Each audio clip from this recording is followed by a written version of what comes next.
Hi everyone, today we are going to be looking at Garden Lady. This is the first properly published and printed book by Lana Green, a very beloved illustrator in the colouring community. It's absolutely gorgeous, as are her illustrations, so I can't wait to show this to you. It's been out for a little while now, so you may have seen it on other channels or on the colouring groups on Facebook, and it is pretty much a book of Lana's portraits. That's what she excels in, that's what she loves to draw, and also there are botanics and plants and flowers incorporated into those illustrations. So we'll just turn it over to the back, and all there is a little framed butterfly, so there's no blurb or anything like that, and it is a hardback book. It's quite small and portable. It's an unusual shape as well. It's not A4 size, it's not US letter size. Do you know what? I should just get a ruler and measure it. Let me just check. So we're looking at almost 7.5 inches in width, and then in length just over 10 inches. So it's not a common sizing for books, but it is really nice. It's small enough to make it feel compact and portable.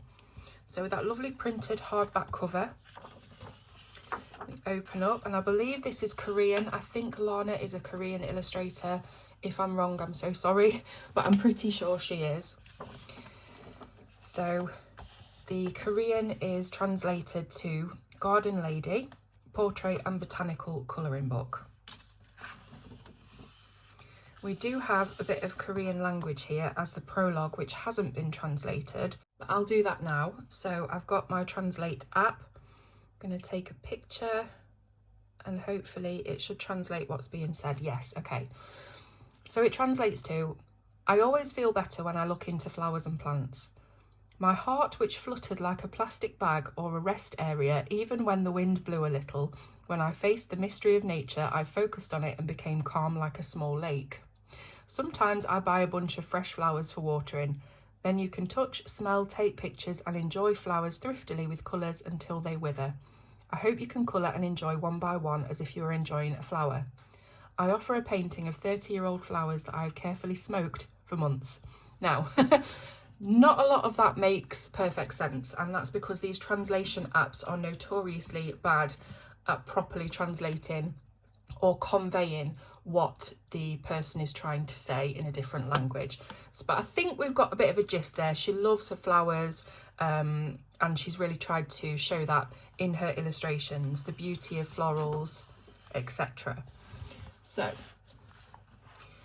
this is the contents page, and we have 4 different sections that the book is split into. It's also numbered so that you can go straight to that section or straight to that illustration. And each section has an English title. So we've got Lovely Flowers, Sweet Fruits, Korean Flowers, and Garden Lady.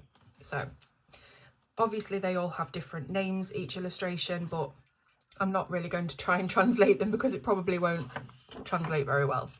Now, the thing that I adore about this book is that you have got one-sided illustrations, so you can use whatever medium you want. The only thing that's going to be on the back is hopefully a fully coloured picture of that image, and that continues throughout the book. There is always a coloured reference for you to just glance at if you wanted to copy the colours, or if you wanted to look at the places of shading and highlight. You can do that for every single portrait, so I absolutely love that.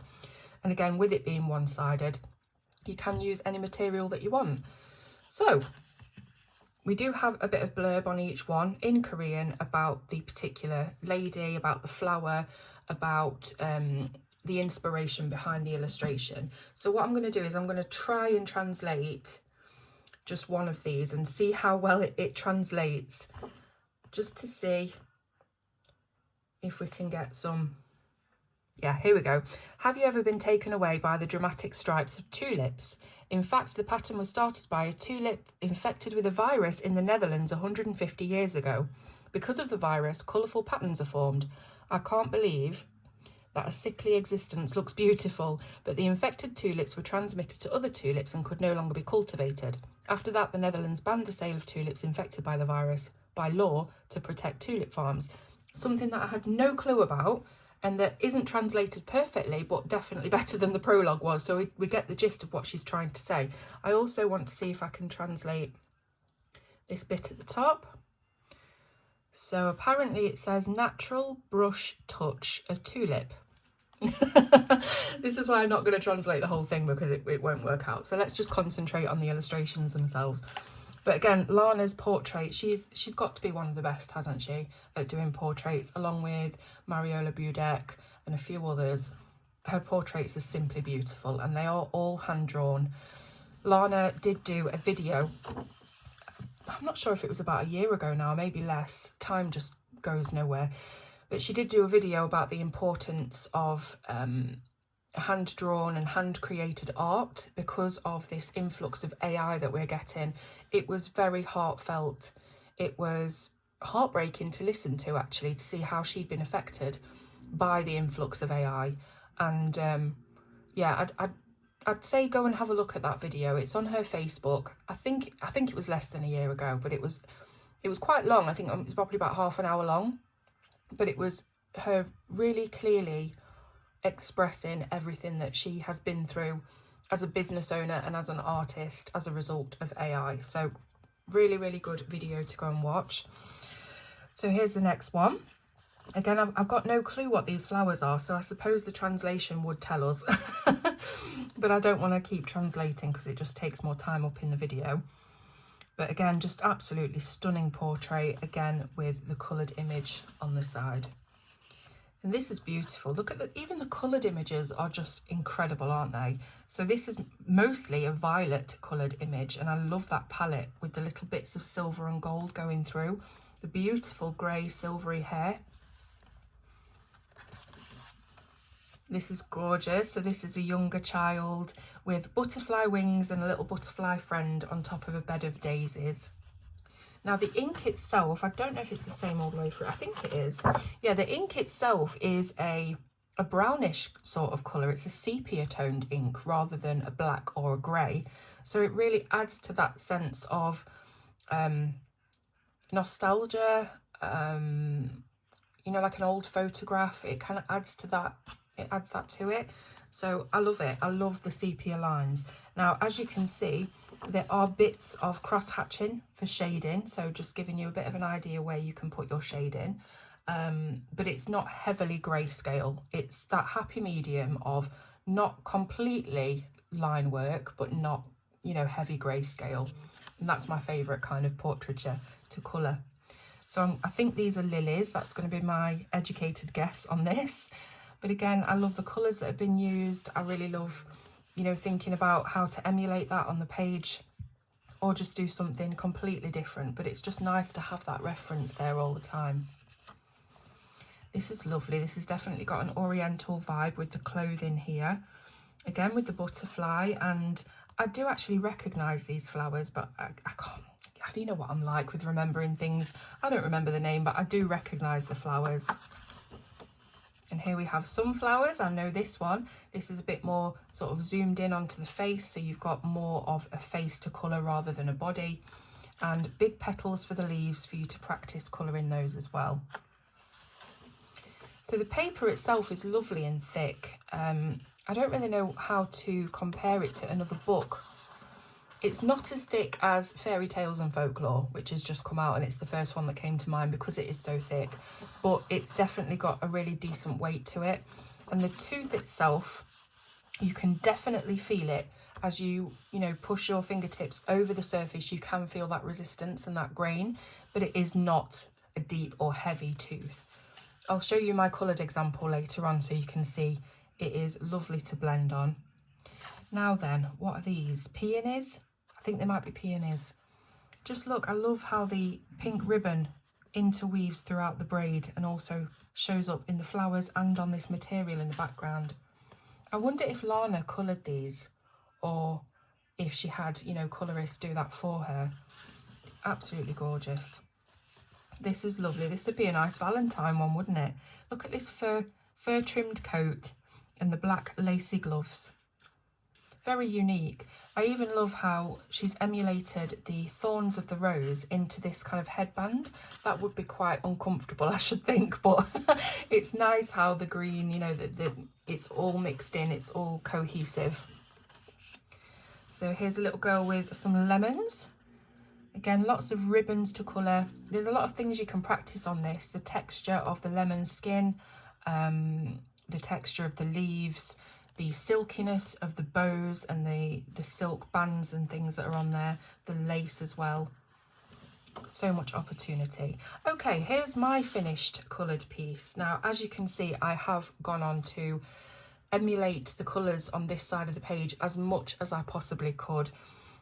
It's not perfect. Some of my colours are a lot more bright and vibrant than the image on the left, which is slightly more desaturated, slightly more toned down and soft, whereas my, you know, my work, it always comes out really bright and vivid, which is not a bad thing. It's just that it's not, you know, the same. But I did try my best to absolutely emulate everything that I could see on this side, and as you can see, it's worked out rather well. So it, you know, all the colour blends and everything worked perfectly. There was a bit of a problem here when I was trying to get the red and the green to blend, and I didn't properly go through the colour wheel process. You know, if you're trying to get red and green to blend, it's difficult because they are opposite each other on the colour wheel. So you have to go round, you know, through different colours to get to that colour. But I, as usual, was too impatient, and that ended up with a bit of a mushy bit there, but that's my error, it's not the paper. But as you can see, blends are beautiful. The skin blended really well. I messed up on the lip. I think I got nudged or something and my lip colour went up, so I've had to put a bit of white there, but you probably wouldn't have noticed that if I hadn't pointed it out. But I am really pleased with how it's turned out. Obviously it's got bits of gel pen, you know, white dots on there because it's me. And I think my favourite thing about this is probably the fruit. So I hope you're not in the glare there. I'm just going to lift it up slightly. So the fruit in her hair and in the basket, I really love how they turned out. And it was just a case of me trying to match up the colours that I thought I could see on this to the colours that I actually had. Pretty sure it was just Prismacolor on this one. And yeah, it turned out beautifully. So I'm really happy. Okay. So on this one, you've got lots and lots of ringlets to colour. A ringlet hairstyle that can be quite daunting to colour because there's such a lot of different coils to colour in, but looks just absolutely gorgeous when it's done. She's holding the peach. I love the colour palette of this as well. Very, very soft and delicate. Absolutely gorgeous. That's another one I would love to colour. And this one has that Asian influence.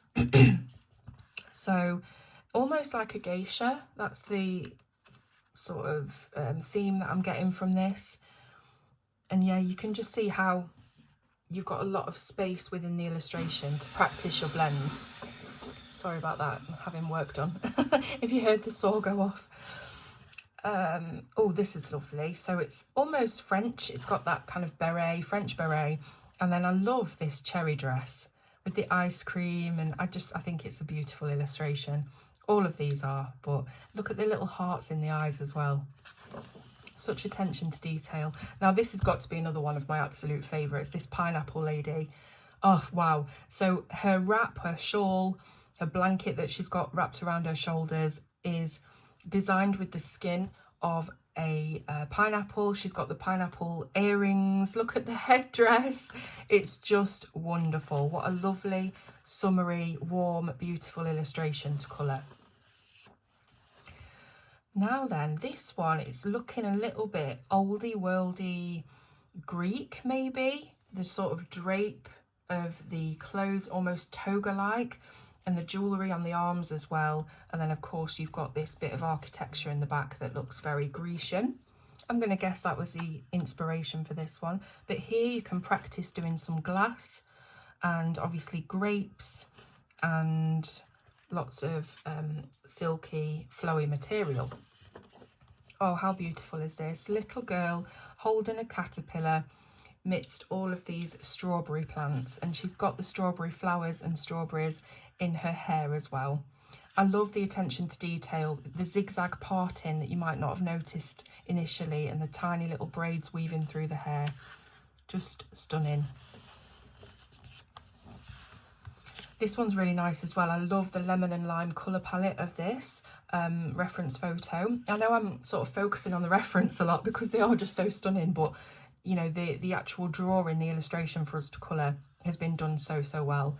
So I don't know, I just keep sort of looking at the beautiful colour palettes that you can probably use in other colouring pages. You can take this green, orange and yellow palette and use it somewhere else. We've got a couple of birds on this one, very kind of hyper realistic looking birds with the feathers and the faces. And then I believe, well, I don't know, they're not daffodils because daffodils don't grow on branches, but they look kind of daffodilish, don't they? I'm sure one of you will know what they are. So back with the Asian influence, I absolutely love this hat. It's obviously held on by a ribbon, but I just love how it looks. It's almost like a Japanese or Chinese kind of architecture style. You know, it's like the kind of sliding doors and things that they have over there. It's very much in that same kind of style. Absolutely adore it. The tassels as well. Just lots of different things for you to colour in this book that you might not have found in other books. This is lovely. So this is more of a full page illustration, and it gives me a little bit of a religious vibe. I don't know if it's the round sort of Art Deco thing that she's got behind her, or the expression on her face, her pose and position. I don't know, it's giving me a religious icon look. Absolutely beautiful. I love this colour palette. Look, it's the soft blue, purple and green. Just gorgeous. I love how she's coloured the hair as well. But again, this is a little bit of a scaled down illustration, so you don't have to spend as much time on it as, say, the previous one. But I think it's stunning. I think it's stunning. I don't know what these flowers are. This is completely different, isn't it? It is definitely got that Chinese sort of theme with the gold. Are they lucky coins, I think they're called? It would be so much easier if I just translated all of this, wouldn't it? Because then I wouldn't be guessing and making an absolute arse of myself trying to figure out what's going on. But yeah, just look, I mean, can you imagine how uncomfortable this would be? But as for the flowers, I'm not entirely sure. They look a bit like daisies, but I don't think they are. I'm not sure. But again, it's almost futuristic, isn't it? With the icy silvers and the blue and the gold. Gorgeous. Look at the detail on these pieces in the hair. And look at the hair itself. It's crazy. It's wild. This is lovely. This is really sort of an amalgamation of human and animal. So we've got the heron and the girl, and the way that the heron is positioned around the girl, the composition of this is beautiful. So you can see how she's made her hair colour sort of match the colour of the heron's feathers. And yeah, it's beautiful. I keep using that word beautiful, but there isn't another word for this book. It's gorgeous. So this is another favourite. Look, even the little sort of sheep fleece sleeves and trims on this sort of gilet that she's wearing. The gorgeous colours that they've used, you know, very baby pink, baby blue, soft yellow, and the little sleeping girl. Oh, it's beautiful. Again, there's the word beautiful. If you took a drink every time I said that word, you would definitely be on your way to pissed right now. Okay, so this one's got more of a almost Victorian look, or definitely, you know, 18th, is it 18th century or 19th century? I always get mixed up with the centuries. The 1800s anyway, it's giving me that. And I love the colours yet again. But yeah, lots of things to colour on this. You've got obviously the flowers, the flowing hair on this one, a bit simpler to colour than some of the other styles.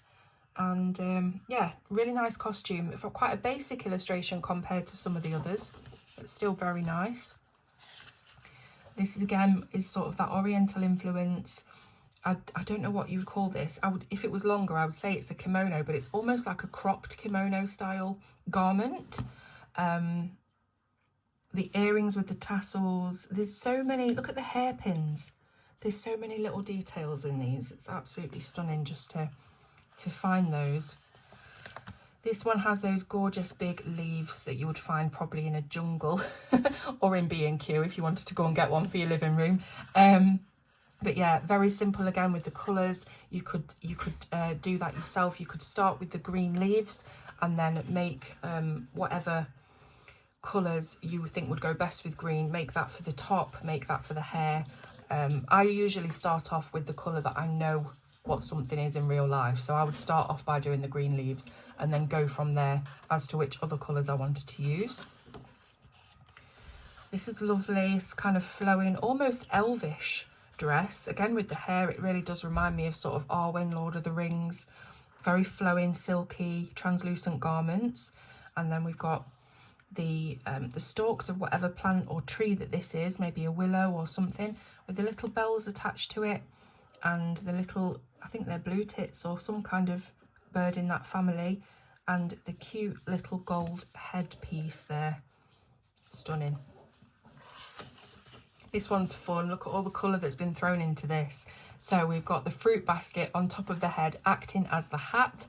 We've got lots of things to practice on this, and this would be a really good one for you to check out my 3 video series on how to colour fruit, vegetables and comfort fruits. I will link it in the description, but I do teach you how to colour things like peaches and bananas and apples, so that might really help you with this one. But again, just beautiful. This is, oh, what are them flowers called? Oh man, I do know what they're called as well. Nope, can't remember. I love the sunglasses. I love just the pose and the look on her face. She's so cool. I love the cocktail that she's drinking. She's holding a gorgeous big watermelon. That is really good size for you to practice colouring a watermelon skin. The dress, I mean, I just can't wait to see how people actually colour these in, because the examples that we've been given are so fantastic. It almost just makes me want to colour them all as they have been coloured already, but I would like to see them coloured differently as well. This is gorgeous. Look, there's no hair on display at all apart from this tiny little bit of fringe showing under here, but look at this for a headdress. Can you imagine the weight of all those flowers? But can you imagine how beautiful you would smell as well walking past someone with a head full of flowers like this? But I love how that the coloured images always show simplicity of colours as well. You know, obviously that one we've just seen, it's an explosion of colour, it's a riot of colour, but other ones that we've seen are very much softer and subtler, and I do like that, because if you have something on the page that is going to be quite bright or quite full of colour, it's a good sort of practice opportunity for you to colour everything else very simple and very plain, just to really let that have it centre stage in the photo and centre stage to the eye as well. It's a eye-catching point. And I also like how they've created this background that's one solid colour that is opposite, or well, it's not opposite on the colour wheel, but it's almost opposite red on the colour wheel. So I like how they've, you know, put that contrast in there as well. I am waffling today, aren't I? I can hear myself waffle. This is gorgeous as well. So it's more of an autumny, wintry sort of illustration. Great for this time of year that we're now coming into in September, October. Gorgeous leaf. You can practice whatever kind of colour leaves, burnt oranges, reds, just whatever. Go out and go for a walk and find a leaf that's fallen from the tree and emulate the colours there. Beautiful. More soaring going on outside. Sorry about that, guys. And this is lovely. Again, very simple but very effective. The little petals and flowers falling down like rain. Oh, Lana's amazing. This is the girl from the front cover of the book, so you will be able to colour her as well. And then we've got a little section called In My Garden. So these are several things that Lana has in her garden or in gardens she's visited that she's just decided to single out and put as small little vignettes to colour on the page. So we've got all sorts here. We've got teapot, we've got some bamboo, little teacups, a bird bath, a flower pot boot and some gardening supplies. We've got a koi carp fish here. Yeah, just lovely. So if you're thinking about testing some colours, or you just want to colour something that's smaller and quicker, you can do that in the back of the book. Then we have little thumbnails of all of the girls in all of the categories throughout the book. So here they are.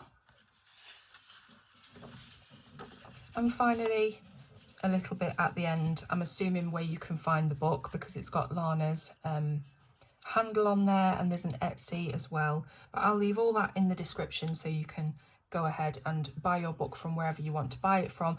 I got mine from Decomade in Poland. Love Decomade. They're very reliable. They have a large selection of books that can be quite difficult to get over here in Europe. So I'll leave their link too, so you can have a look and see what they've got. But yes, it was printed in Korea. I knew it was Korea. So there we go. I hope that you love the book. I don't know how you couldn't, to be honest. It's one of them books that you know is going to be a hit with everyone. It's just gorgeous. So thank you once again for listening to me rattle on and have a little chat with you all. So hope you're all well, and I will see you very soon on Colour with Claire.